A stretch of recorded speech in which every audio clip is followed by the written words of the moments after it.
है all right and welcome to all. आज है 13वां यूपीएससी मेंस क्वेश्चन को डिस्कस कर लेते हैं। आज का जो क्वेश्चन है वो है करंट बेस्ड पे। आज का एनालिसिस जिनने सुना होगा उनको पता होगा कि क्यों ये क्वेश्चन पूछा गया है। मैं सबसे पहले क्वेश्चन को बता देता हूँ कि impact of lockdown in our society with reference to current pandemic. ठीक है, कोरोना के क्या इम्पैक्ट पड़े हैं वो नहीं, जनरली वैसे कोरोना को इनडायरेक्टली कोरोना की वजह से लॉकडाउन हुआ है तो उसके बेसिस पे क्या इम्पैक्ट पड़े हैं। ठीक है, अगर आप देखेंगे इसका ट्रिगर पॉइंट मैं आपको बता देता हूँ क्यों ये क्वेश्चन पूछा गया। अगर आप देखेंगे पेज नंबर 10 में यहाँ पर क्वेश्चन है कि चाइल्ड मैरिजेज में गो अननोटिस्ड एमिड लॉकडाउन। और ऐसा सिचुएशन कर्नाटका में बहुत ज़्यादा देखने को मिला जब फर्स्ट वेव आई थी तब भी, और अभी भी यूपी और बिहार में भी ऐसे केसेस देखने को मिल रहे हैं। But before analysing our paid user answer writing copies, you have to download the telegram application and search the term PR publication।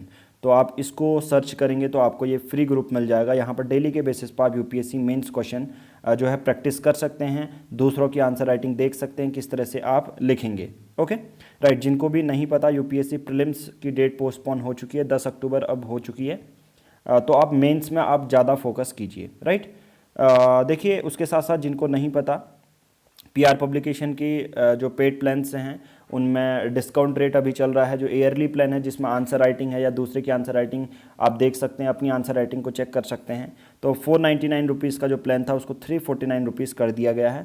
बाकी अगर आप यूपीएससी के लिए ही डेडिकेटेड प्रिपरेशन कर रहे हैं तो इन तीनों कोर्स को सिर्फ 799 रुपीज़ में आप अवेल कर सकते हैं, जिसमें टेस्ट सीरीज प्लान और यूपीएससी सीसेट वीडियो कोर्स जो मेरे द्वारा फ्रेम किया गया है वो लाइफ टाइम रहेगा। राइट, लेना बहुत सिंपल है, दिए गए नंबर पर गूगल पे फ़ोन पे कर सकते हैं, जो भी पेमेंट करेंगे उसकी स्क्रीनशॉट सेम नंबर पर व्हाट्सएप करनी है और हम आपको अपने टेलीग्राम प्राइवेट ग्रुप से ऐड कर लेंगे। राइट, चलिए आंसर एनालाइज करने से पहले मैं खुद का आंसर आपको बता दूं कि अगर मैं लिखता या कोई एक्सपीरियंस पर्सन लिखता तो कैसा होता या कैसा होना चाहिए। एक और चीज़ बता दूं, इंट्रोडक्शन किसी का भी गलत नहीं होता, या तो वो कम सही होगा या बहुत ज़्यादा सही होगा। ठीक है, या तो ज़्यादा सही होगा या कम सही होगा, किसी का भी गलत नहीं होगा। अगर मैं देखूंगा अगर मेरे बेसिस पे तो यहाँ पर लिखा है इम्पैक्ट ऑफ लॉकडाउन, तो डायरेक्टली क्वेश्चन पूछा गया है कि लॉकडाउन के क्या इम्पैक्ट पड़ेंगे। मतलब मुझे डायरेक्टली एग्जामिनर को ये बताना है इंट्रोडक्शन में कि लॉकडाउन के बेसिस पे ही मैं लिख रहा हूँ।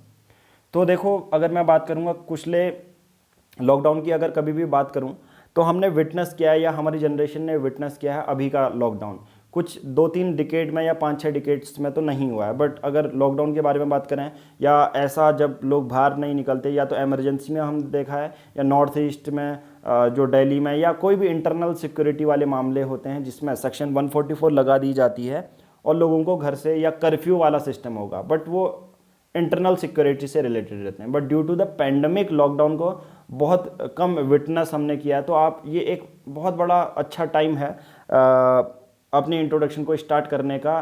कहाँ से, विथ रिस्पेक्ट टू डेट। अगर आप देखोगे पहला लॉकडाउन कुछ 23 या 24 मार्च से लिखा था, बहुत सारे लोगों ने, अगर इंट्रोडक्शन मैंने देखूंगा तो बहुत अच्छा वो आंसर हो सकता है। ठीक है, और बाकी फिर उसके बाद कह दोगे कि हाँ इतने तारीख से लगा था, फिर economic, society, health, socially, culturally impact पड़ा, इस तरह से आप आंसर शुरू कर सकते हो।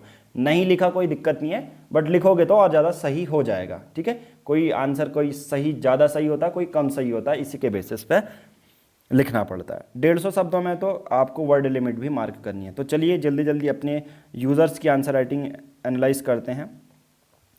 तो एक बात सही लगती है कि आप ऑथोरिटी दे के अपना आंसर शुरू करते हैं, तो ये भी सही है कि प्री कोविड टाइम्स के बेसिस पर 9 मंथ्स में जो बिलीनियर और बिलीनियर हो गए, पुअर और पुअर हो गए, आपने डायरेक्टली इसको आपने एक पॉइंट ऑफ टारगेट से शुरू किया कि हाँ इकोनॉमिक एंगल से आपने बता दिया कि आप ये बताना चाहते हैं। ठीक है, फिर नेगेटिव इम्पैक्ट में रूरल अर्बन डिवाइड है, स्कूल ड्रॉप आउट्स हैं, no scheme for sex workers, आपने ये इंपॉर्टेंट है, ट्रांसजेंडर है। ठीक है, ये आपने किया है। मैं अगर आपको बता देता हूँ अपने पॉइंट, जो कुछ 7 या 8 पॉइंट मैं बताता हूँ जो आज के हिंदू एनालिसिस में मेंशन किया है।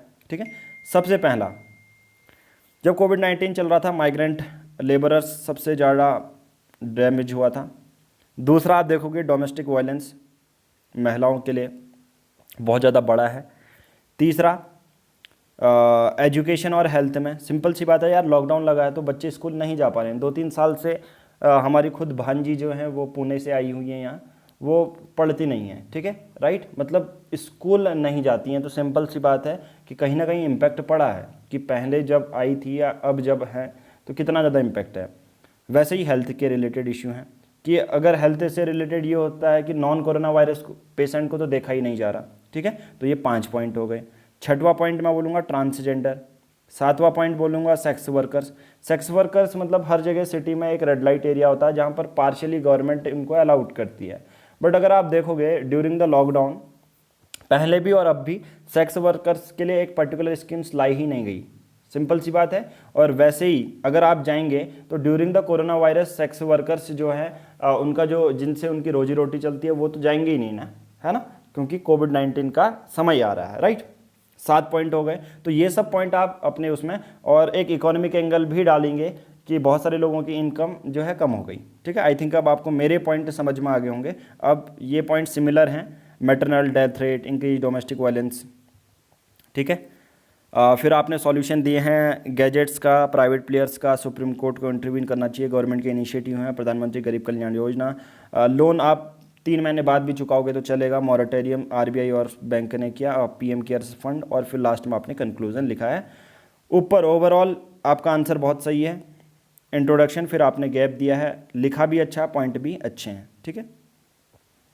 बट किसी के आंसर में अगर लॉकडाउन की डेट विटनेस लिखते हो तो ना वो ज़्यादा सही माना जाएगा, क्योंकि यहाँ पर पर्टिकुलरली लॉकडाउन लिखा गया है, ठीक है। कोविड-19 रेस्ट्रिक्शन क्या है, इकोनॉमी है, साइकोलॉजी है, इन्वायरमेंटल, ठीक है, ये रेट अपने हैं। Daily veg labourers, migrant farmer, उनको पैसे नहीं कमा पा रहे हैं, वेजिटेबल्स बढ़ रही हैं, इन्फ्लेशन रेट बढ़ सकता है, stop treating non corona virus patient, health से रिलेटेड आपने लिखा है। अजीम जी, प्रेम जी की यूनिवर्सिटी का। पर एक चीज़ मुझे इस आंसर राइटिंग में गलत ये लगी कि यहाँ पर देखो आपने यहाँ पर बात की गई है पैसे से, इकोनॉमिक एंगल की, यार लोगों के पास पैसा नहीं है। बट डायरेक्टली अगर इस पॉइंट में भी आप देखो, आपने यही बोला है कि इंटायर जो इनकम है वो लॉस्ट कर चुके हैं। तो सबसे ज़्यादा पता है एक नेगेटिव बात यूपीएससी आंसर राइटिंग की यही रहती है कि आप जब डुप्लीकेशन ऑफ लाइंस करना शुरू कर देते हैं उसी समय आप गलत हो जाते हैं एग्जामिनर के लिए, और वहीं पर एग्जामिनर आपके नंबर काटता है। ये सिर्फ इसी आंसर राइटिंग का नहीं है, और ये सभी आंसर राइटिंग के लिए है। तो जहाँ पर भी इनडायरेक्टली आप करो ही मत उस चीज़ को, ठीक है। इस पॉइंट को लिख रहे हो या तो इसको ही लिखो या इस डाटा को लिखो, ठीक है, दोनों सेम है। तो डुप्लीकेशन ऑफ पॉइंट जहाँ पर देखने को मिला वहाँ पर से आपका आंसर होने लग जाता है गलत, ठीक है, ओके। उसके बाद चाइल्ड मैरिजेज आपने लिखा, नोटिस एंड लॉकडाउन, ठीक है। आई थिंक इशिता ने आज का हिंदू एनालिसिस अच्छे से नहीं सुना, नहीं तो sex workers, transgender, domestic violence, women's के लिए इन बड़े मुद्दों को, माइग्रेंट लेबर्स का तो आपने लिखा है, चलो ठीक है, इन बड़े मुद्दों को लिखना था आपको। 3 पॉइंट तो मैंने बताए, 7 पॉइंट, तो उन मुद्दों को आप लिखो, ठीक है इशिता। बाकी सजेशन गवर्नमेंट के इनिशिएटिव तो अच्छे लिखे हैं आपने, ठीक है। वर्तमान महामारी के प्रतिशोध के साथ, ठीक है, भारत में 5 ट्रिलियन इकोनॉमी बनने की सपने की, ठीक है, आपने बता दिया है, सामाजिक, आर्थिक, राजनीतिक, समाज में लॉकडाउन, भोजन पर आपने एक डाटा के साथ दिया। एक मुझे एक अच्छी बात यही लगती है कि यार आप लोग आ चुका आंसर राइटिंग लिखना, क्योंकि आप ऑथोरिटी के बेसिस पर देते हो पॉइंट, ऐसा ही नहीं कि यूं ही लिख देते हो, ठीक है। लोन ले रहे हैं, एफईओ की रिपोर्ट आपने, महिलाओं पर, ये बहुत अच्छी है, घरेलू हिंसा, ये पॉइंट बहुत अच्छा था, और सर्वे भी आपने मेंशन किया है, ठीक है। आपने दूसरे क्या लिखे हैं, यस, ट्रांसजेंडर और सेक्स वर्कर्स के लिए ये बहुत इंपॉर्टेंट है। अगर मैं आपका ओवरऑल आंसर देखूं तो यार 150 से ज़्यादा मुझे पॉइंट लग रहे हैं ये। अब मैं ऐसा नहीं होगा कि घर बैठे गिन रहा हूँ या गिन के बता रहा हूँ, पर समझ में आ जाता है कि कौन सा 150 वर्ड से क्रॉस होके गया है। अब आप कहेंगे सर मैं क्या करूं फिर इसको कम करने के लिए, मैं कहूँगा यार बहुत सिंपल सी चीज़ है, ट्रांसजेंडर और सेक्स वर्कर से लिए कोई खास स्कीम नहीं, इतने में इनफ था। और इसके ब्रैकेट में सामाजिक सुरक्षा आप लिखोगे तो और इम्पोर्टेंट है, ये लिखने की ज़रूरत नहीं भी है, इसको नहीं भी लिखोगे तो चलेगा, ठीक है। एग्जामिनर को समझ में आ चुका है कि आपने ट्रांसजेंडर और सेक्स वर्कर्स इस पॉइंट को मेंशन कर दिया है, ठीक है। तो आई थिंक ये किनकी है, पूजा नुनिया जी की है, आपको समझ में आ जाएगा, ठीक है। और आई थिंक इनका एक क्वेरी के लिए आज कॉल भी आया था कि मेंस के लिए किस तरह से और ज़्यादा अच्छे से करें, ठीक है। हाँ, आपका ये कॉल आया था कि प्रीलिम्स की डेट के लिए, ठीक है, अब 10 अक्टूबर हो चुकी है, ठीक है। आप अक्टूबर की मंथ की बात ही कर रहे थे हमसे, आई थिंक नाउ कोविड-19 महामारी के संपूर्ण विश्व, ठीक है, आर्थिक राजनीतिक इनको अंडरलाइन कर देते तो और मज़ा आ जाता। लॉकडाउन के समाज में नकारात्मक, ठीक है, आपने ये देखिए ऑथोरिटी के साथ देते हो तो मुझे यही बहुत अच्छी चीज़ें लगती है कि आप अपने आंसर में ऑथोरिटी दे रहे हो, आपका बैकअप है, यानी कि मतलब एग्जामिनर भी आपके पॉइंट को झुटला नहीं सकता क्योंकि ऑलरेडी आप किसी की रिपोर्ट के बेसिस पर आंसर दे रहे हो, ठीक है। चाइल्ड वन इकोनॉमी की 1.5 बिलियन विद्यार्थियों की महिलाओं के विरुद्ध हिंसा, ये बहुत इंपॉर्टेंट है। ट्रांसजेंडर की बात आपने की गई है, रेड लाइट क्षेत्रों की बात की गई है, ठीक है, मेल न्यूट्रिशन की बात की गई है, फिर सरकारी पहल आगे की राह आपने दी है, कम्युनिटी किचन्स ये सबसे इंपॉर्टेंट है, ठीक है, मेल न्यूट्रिशन के लिए बहुत अच्छे पॉइंट है, बहुत अच्छा। मुझे अब लगता है यार कि यार पहले जो पेड यूज़र थे उनका कैसा आंसर राइटिंग है और अब वो किस तरह से इम्प्रूव कर रहे हैं, हर पॉइंट में ऑथोरिटी है। अपने को खुद चेक करना ना, एक टॉपर की आंसर राइटिंग डाउनलोड करो, गूगल पर फ्री में मिल जाएगी और अपने को करो, आपको लगेगा कि मैं ही टॉपर हूँ क्योंकि आंसर राइटिंग आपकी है ही इतनी गजब, ठीक है। आप लोगों की सभी लोगों ने बहुत अच्छा लिखा है, बस जो जो मैं पॉइंट बताता हूँ उसको इम्प्रूव करने का ट्राई करोगे ना, बहुत अच्छा हो जाएगा, ठीक है। इंट्रोडक्शन आपने लिखा है, इमरजेंसी प्रोविजन, नेगेटिव इम्पैक्ट है, थोड़ा सा आपने पॉइंट सही लिखे हैं, बट मैं ये कहूँगा कि यार बॉडी स्ट्रक्चर में थोड़ा सा काम करो, स्पेसिस इतना ज़्यादा मत दो ये बॉडी पार्ट में, ठीक है। बाकी पॉइंट तो आपके सही हैं, गवर्नमेंट के इनिशिएटिव, फिर आपने कंक्लूजन लिखा है और कंक्लूजन थोड़ा सा और छोटा करो, ठीक है। 150 शब्द में इतना बड़ा कंक्लूजन की ज़रूरत नहीं होती है। इस तरह के आंसर भी अच्छे होते हैं जहाँ पर कैटेगराइज किया जाता है, जैसे शिक्षा, हेल्थ, ठीक है। बाकी सेम आंसर है बट इन्होंने कैटेगराइज किया है, इकोनॉमिक, ओके। अगर सोशल में इनकी एक गड़बड़ चीज़ ये लगी कि यार डोमेस्टिक वायलेंस तो लिखा बट किसके लिए, महिलाओं के लिए तो लिखो ना। डोमेस्टिक वायलेंस से क्या मतलब है, पुरुष या महिला के साथ, किसके साथ हो रहा है, महिलाओं के साथ ज़्यादा हो रहा है, ठीक है। ट्रांसजेंडर, सोशल में ट्रांसजेंडर सेक्स वर्कर्स वाला भी डालो यार, ठीक है। सजेशन आपने सही लिखा है, ई पंचायत, गवर्नमेंट इनिशिएटिव, मनरेगा, ठीक है। बाकी ये पॉइंट, इनके पॉइंट मुझे यार ग्राउंड रियलिटी वाले लगे, एक्चुअल में इनके पॉइंट मुझे अच्छे लगे। देखो इन्होंने किसी ने भी ये मेंशन नहीं किया है, जो भी आंसर राइटिंग मैंने पढ़ी, सुसाइड रेट्स, ड्रग ओवरडोज, ठीक है, डोमेस्टिक वायलेंस ये तो ठीक ही है। डोमेस्टिक वायलेंस आपने भी मेंशन करो ना वीमेंस के लिए, महिलाओं के लिए, ठीक है। Loss of studies, financial loss, level of divorce, ये देखो बहुत अच्छे पॉइंट इन्होंने लिखे हैं। अनएम्प्लॉयमेंट रेट हुआ तो डाइवोर्स, मेंटल, ठीक है। ये बहुत अच्छा लिखा है आपने, हिंदू एनालिसिस सुना है, वे फॉरवर्ड, ठीक है, बहुत अच्छा। गवर्नमेंट के इनिशिएटिव आपने लिखे, नीति, गवर्नमेंट के इनिशिएटिव में ये सिर्फ नीति आयोग का मतलब क्या है, ठीक है, थोड़ा सा ये ट्राई करो कि अच्छा लिखो। ये अच्छा है क्योंकि इसमें सब्सिडाइज रेट में मिलता है। मनरेगा है, आत्मनिर्भर भारत अभियान है, ठीक है। प्रधानमंत्री गरीब कल्याण योजना डालो यार इसमें, ठीक है, और अच्छा डाल सकते थे।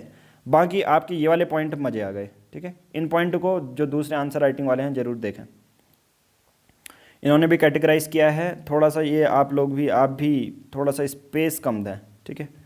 अजीम जी, प्रेम जी, टाटा की वो दी है आत्म, ये नीति आयोग, सेम चीज़ें हैं बट ये चीज़ नहीं लिखनी है, ठीक है।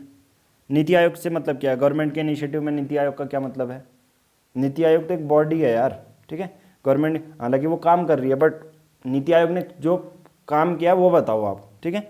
ये सिर्फ NITI Aayog, make in India ठीक है, एंटरप्रेन्योरशिप है, बट अभी लॉकडाउन से ज़्यादा आप ये कह सकते हो, बताऊँ आप नेशनल कमीशन फॉर वीमेन का एक जो है स्कीम डाल सकते हो, हेल्पलाइन वाली, ठीक है, वो डालो। डोमेस्टिक वायलेंस हो रहा तो नेशनल कमीशन फॉर वीमेन की हेल्पलाइन का नंबर डालो। ये है गवर्नमेंट के इनिशिएटिव। सिर्फ NITI Aayog, make in India, ये अभी के बेसिस पर उतने सही नहीं है, ठीक है, ये चीज़ याद रखो। चलिए आज की इस वीडियो में इतना ही करेंगे। एक और चीज़ मैं बता देता हूँ पहले कि इससे पहले जो है 17 मिनट की ये सेम यूपीएससी आंसर राइटिंग की वीडियो, उसमें भी वॉइस नहीं आई, कोई ना कोई दिक्कत तो आ रही है। वो 17 मिनट भी इंपॉर्टेंट थे, उस पर भी बहुत सारी यूनिक चीज़ें बताई थी, पर कोई इशू नहीं है। हम बार बार ये चेक कर रहे हैं कि आपको क्वालिटी कंटेंट अगर नहीं रिकॉर्ड हो रही है तो हम फिर भी आपके लिए रिकॉर्ड करेंगे, एनालिसिस दोबारा होगा, ठीक है। बट आपको एक नई राह, एक नए इम्प्रूवमेंट वाली पॉइंट ज़रूर मिलेंगे। चलिए आज की इस वीडियो में इतना ही करते हैं। एंड तक आप लोगों ने वीडियो देखी है तो एंड कोड इसमें मेंशन करते हैं पोको, ठीक है। पोको का फ़ोन आगे रखा है तो आप पोको लिखें। Thank you.